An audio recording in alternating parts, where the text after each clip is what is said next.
Imagine you're the owner or a manager or even just a supervisor in a business, and you've got an employee and that employee is not really living up to what you would want them to do or be.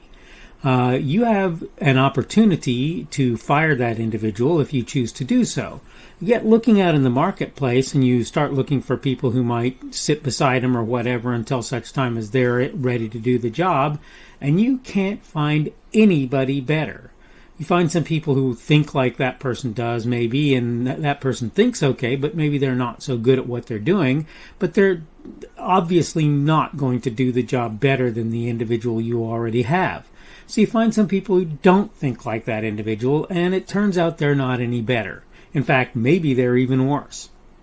So at that point, you pretty much decide to stick with what you have, right? It would be one thing if it wasn't obvious that they were going to be like that, but they are. The people you would hire on. They're not going to do the job any better. In fact, they're almost certainly all going to do the job worse than the individual who you had doing it initially. So you keep the person that you had on. Well, that's kind of what I want to talk about today, the idea of not supporting them. That's what we're going to discuss on the Daily Summation from Kurt's Religion and Politics. I'm your host. Today is Saturday the 13th of November of 2021. Welcome to the podcast. Welcome if you're here on Rumble, on the podcast itself, or YouTube. Thank you for coming along today. Remember, Rumble is my preferred platform these days. And again, the subject is not supporting them. And I'm going to go ahead and go through my notes to give you an idea of what I'm saying here. I think you already have some idea just by what I've said. I want to be clear on something. I'm absolutely in favor of getting bad politicians out of office. I'm a particular fan of the primarying process, getting people out by finding people who can best them and will do a better job as well. That said, I am not a favor of removing one, even pretty rotten, bad apple and replacing them with a worse one. I keep hearing folks talking about getting folks out of office, yet not necessarily working to find better individuals to replace them.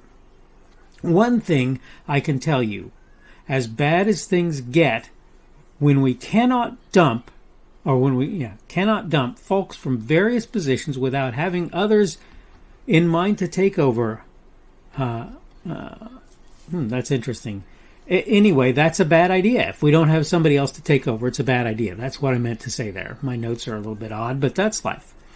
Another consideration, if the person you run against the bad individual is unable to ultimately win, it makes zero difference that you unseat the one who's leaving. In fact, let me step back a bit.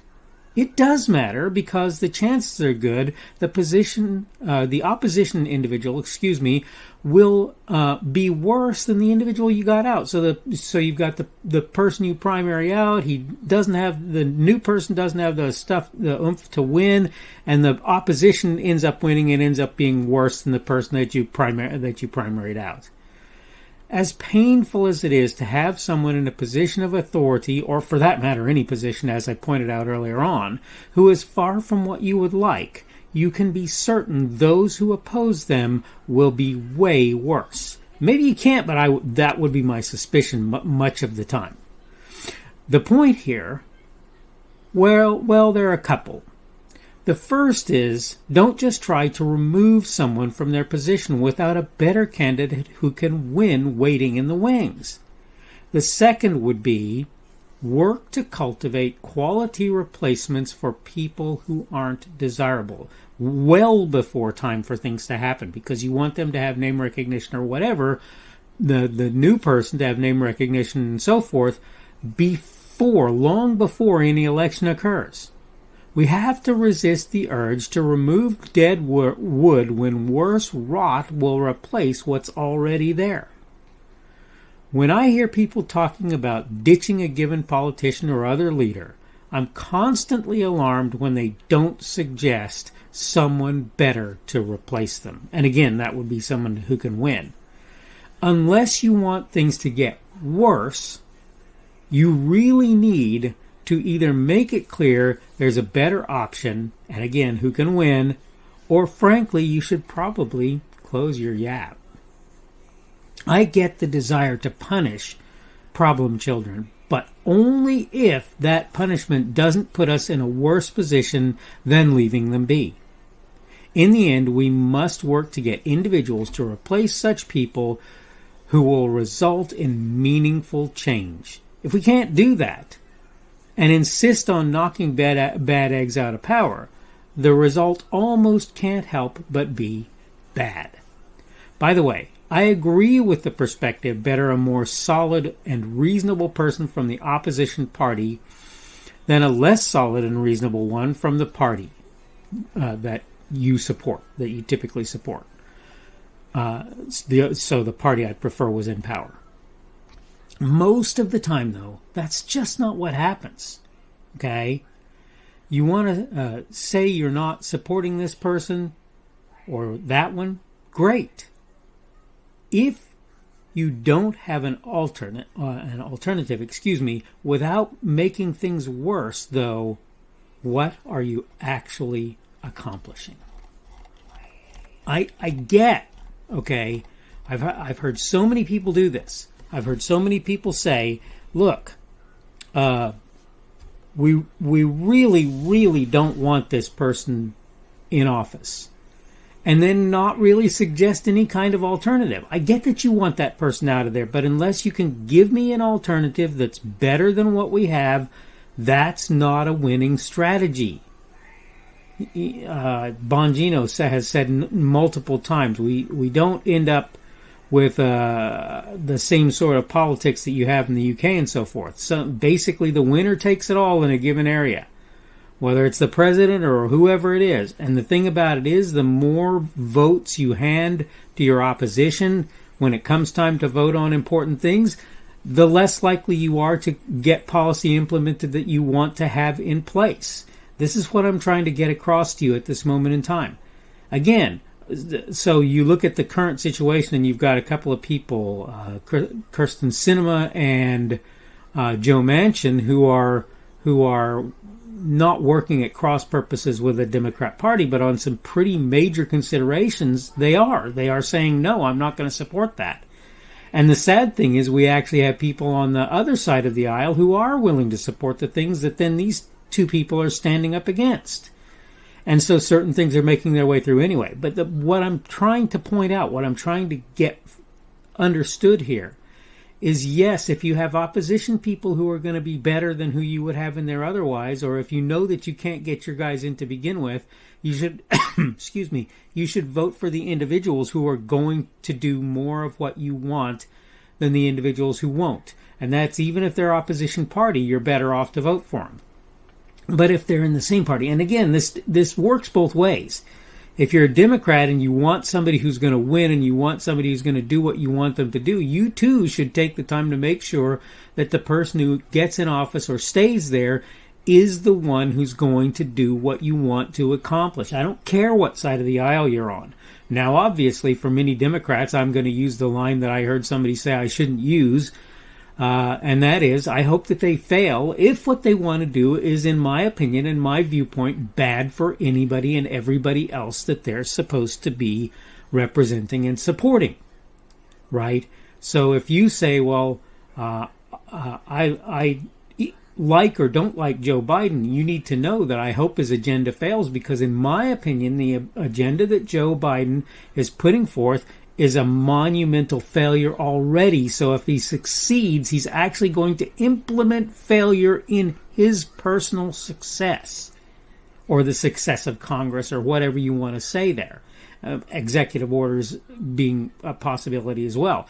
But you get what I'm saying. The point is, I don't want people in office who are going to be in opposition to what I'm saying. So if you say you're not supporting a politician who's in office, and you can't give me any better solution to the person who is in office, I'm sorry to tell you this, but you probably need to support that individual, because you're just not going to do any better. You can like that or not. Okay, I need to go ahead and wrap things up. This is the Daily Summation from Kurt's Religion and Politics. I'm your host, I'm Kurt, and today is Saturday, the 13th of November of 2021. I note here in my notes that Sunday is also the 13th, so we're going to have two 13ths this month. No. So tomorrow is going to be Sunday the 14th, by the way. Today is that Sabbath day, the main part of the Sabbath day, so until sundown today, a lot of your friends may be observing the Sabbath. Keep that in mind, or some of them, I don't know. Again, tomorrow will be Sunday the 14th, not the 13th of November of 2021. Thank you for everyone who's been here on Rumble and on the podcast and on YouTube. Remember, Rumble is my preferred platform. You can give me a boxing glove or a plus sign if you want to give me a positive feedback. You can give me a minus sign if you want to give me a negative one. Similarly, on YouTube, you can give me a thumbs up or a like if you want to be positive there. You can give me a thumbs down or a dislike if you want to give me negative feedback as well. Remember that you can comment on whatever platform I put my stuff on, and I'll do my best to pay attention to your comments and to respond if I feel like that's a reasonable thing. I will try and listen if you think that there are issues with my content that you think I should improve. Today's subject has been not supporting them. Tomorrow we're going to talk about failing again. We're going to talk about failing now or later. And I think you might already be able to grasp just from what I'm saying, what the sort of context that I'm working in is here. But maybe I'll present you with a few things that you haven't thought of before. Again, hope you're having a good day today. Hope everything is going well for you. Thanks for being here today, and hopefully we will see you again on Sunday's edition of the Daily Summation from Kurt's Religion and Politics. The speaker on this edition of the Daily Summation is Kurt Schubert. This video was recorded on Saturday, the 13th of November of 2021. The Daily Summation is created for Kurt's Religion and Politics.